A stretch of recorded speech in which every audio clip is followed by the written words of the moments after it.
Okay, what we're going to do now is we're going to test this hill start assist.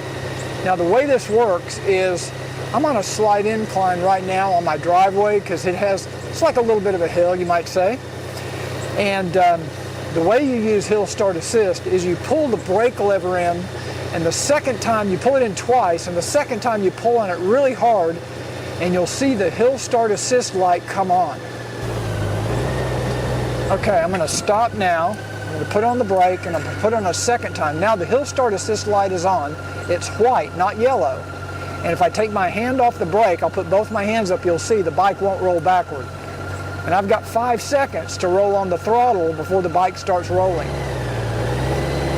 So that's how hill start assist works. It's a great feature of the new Goldwing, something that you need to familiarize yourself with, and it works uphill or downhill. Now some of you have talked about you've had a hard time closing the trunk. The trunk is a little, mine anyway, is a little tight, a little hard to close. You know, if you just slam it like you normally think, it doesn't even latch. As you can see, it's still open. So you can even give it a pretty good shove. Now it's down, but you'll notice the trunk light is still on. It's still not fully latched. If you look on the dash, you can see the trunk open light is still flashing. So here's how I close the trunk. I don't like slamming the trunk. I just don't think it's good for the plastic. So what I do is right here where this Honda emblem is, I pull back with this passenger backrest, and I push down, and I kind of grab under here, and I just kind of grip it down like this and latch it, and you can hear it latch when it closes. And now the trunk light is off on the dash and the trunk is closed. Now the saddlebags are a little different. I've never had to really slam mine, and I don't like to slam. Again, I don't like to slam plastic parts shut. So what I do is I come up here till I hear it click, and I just push it in with my hand like that, and that will close it and turns the light off on the dash. Well, if you're at a stoplight, you shouldn't do this while you're riding, but if you're stopped at a stoplight or an intersection, just reach around behind you. You know, be careful, make sure both your feet are on the ground, and just give it a good hard shove, and it will click into place. And again, if you're riding the bike and you see the saddlebag light flashing that one of your saddlebags is not completely latched, you can just, at an intersection, just reach back and just kind of pull it like that, or maybe tap it with the bottom of your fist, and that will be enough to close it and get it to latch.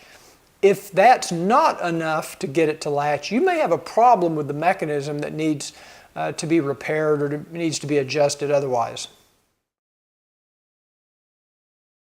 Okay, now you've seen some of my other videos. You may have seen how frustrated I was when I first got the bike. I couldn't get this lid to open up. I kept mashing on this button right here, and this little cubby wouldn't open. I thought it was locked. I didn't know what the problem was. Well, there's a little trick. You have to push on the right side of the button. When you push on the right side, it releases, because that is where the little catch mechanism is for the cubby. Now, here's a little tip. If you want to clean your windshield, or anytime you need to remove the windshield, you need it in the up position. You don't have to leave the bike turned on. If I move this all the way to the top, this is the highest position right now. If I turn the bike off, the windshield will go back down to the lowest position while the bike is turned off.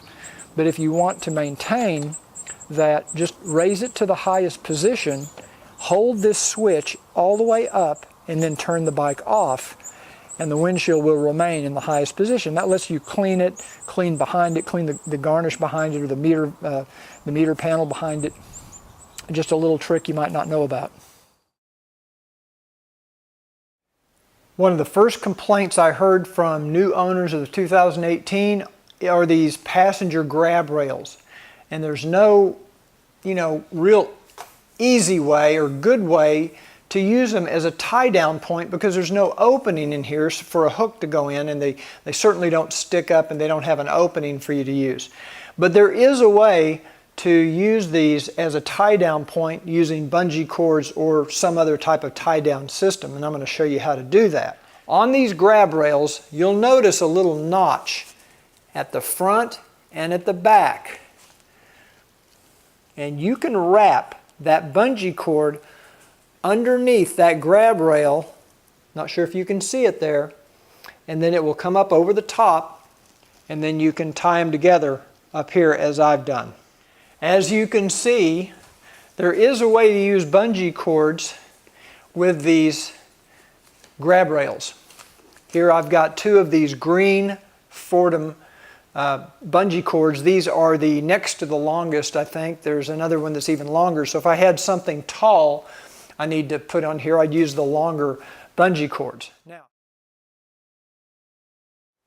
Now, when you're driving with the cruise control on, you can obviously turn the cruise off by tapping your front or rear brake, which is what I always used to do. Of course, you could hit the cruise control switch to turn it off, but you can also hit the upshift or the downshift paddle, and that will also cancel the cruise control. Here's a little shortcut you may not know. If you're used to using the knob to turn the bike on before you start the bike, I'm going to turn the bike off and show you a little shortcut. You can just hold down the start button. That will turn the bike on, and then when you hit it again, you'll start the bike. It may not be real obvious, but there is a way that you can check your gas mileage, and no matter what screen you're looking at, whether it's the navigation screen or in this case the radio, if you press the info button, you'll see a fuel consumption average for trip A in this case. Now, it's not showing anything because we're not moving. If we were in motion, it would show you what that average fuel consumption is, miles per gallon. Now, the way the Goldwing calculates this is whenever you reset the trip meter, when you say you get gas and you reset your trip meter, it will start calculating the average mileage from that point forward. And then of course if you hit info again, it will take you to trip B. So let's say you're taking a 3-day trip. You might want to reset your trip meter. Trip meter A might be for the entire trip. Trip B might be your, for every gas tank, every fill up. It's just up to you how you want to do it, or it could be for every day. And it will track your mileage that way. And then if you click at info again, it will show you the average mileage or the miles per gallon you're getting as you're riding. It will actually show you what you're consuming in fuel. And then if you hit info again, it will show you the elapsed time from when you started the bike. So if you've been riding 30 minutes, 45 minutes, it will show you how much time, elapsed time since the last time you started the bike. And if you hit info again, it sends that little information bar away, so you don't have to be bothered with it. Now, if you're in the navigation screen, and if you hit the info button, the first thing you'll see is your radio station that you're currently on. Right now I'm on preset 1, FM 105.3, and then as you hit the info button, it will go through trip A, trip B, mileage, and then elapsed time, and then back off again. Okay, now sometimes you want to be able to mute the sound, and there is an easy way to mute the sound on the Goldwing. I've got the speakers on right now, but it works with the headsets too. I just want to demonstrate how it works. Basically, you use the source button and you just hold it in. You don't tap it, hold it down, and that will mute. And you'll notice on your dash, you'll see the little speaker with a line through it showing that the sound is muted. Now to take it off of mute, you hold it down again, hold it for a couple of seconds till you hear it beep.